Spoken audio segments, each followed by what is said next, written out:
ಬೊಂಬೆ ಇರುತ್ತೈತೆ ಕರಕು.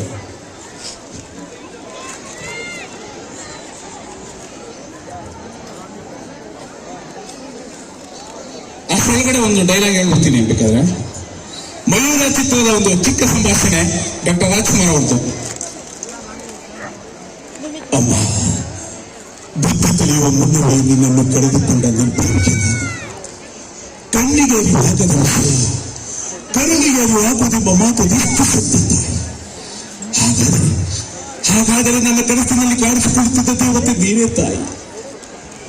ಬಾಮಗು, ಈ ಮಣಿ ಕಿರೀಟ ನಿನಗೆ ಬೇಡವೇ? ಈ ಹಂತ ಸಿಂಹಾಸನ ನನಗೆ ಬೇಡವೇ?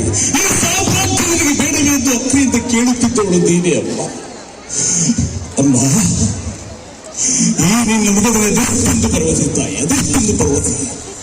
ಭೂಮಿ ಆಕಾಶವೇ ಹಾಗೆ ಆಡಲಿ, ನಿನ್ನ ನಂಬಿಕೆಯನ್ನು ಮಾತ್ರ ಸುಳ್ಳು ಮಾಡುವುದಿಲ್ಲ ತಾಯಿ, ನಿನ್ನ ನಂಬಿಕೆಯನ್ನು ಮಾತ್ರ ಸುಳ್ಳು ಮಾಡುವುದಿಲ್ಲ.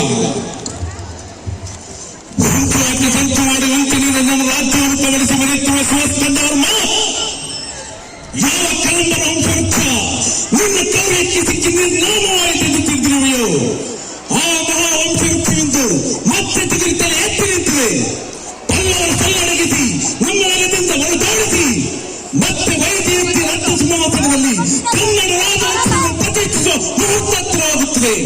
ಕನ್ನಡಿಗರ ಪೌರುಷ, ಕನ್ನಡಿಗರ ಸಾಹಸ, ಕನ್ನಡಿಗರ ಕೀರ್ತಿ ಆಚರಿಸುವಾಗಿ ನಿಲ್ಲುವಂಥದ್ದು ಹೊರತು ನಿನ್ನಂತಹ ಕೋಟಿ ಪಲ್ಲವರ ದುರಂತ ದಾಳಿಯಿಂದ ಅಳಿಯದು ಎಂಬ ಸತ್ಯವನ್ನ ಪ್ರತ್ಯಕ್ಷ ಪ್ರಮಾಣ ಮಾಡಿ ತೋರಿಸುತ್ತೇನೆ. ಇದೇ ನನ್ನ ಗುರಿ, ಇದೇ ನನ್ನ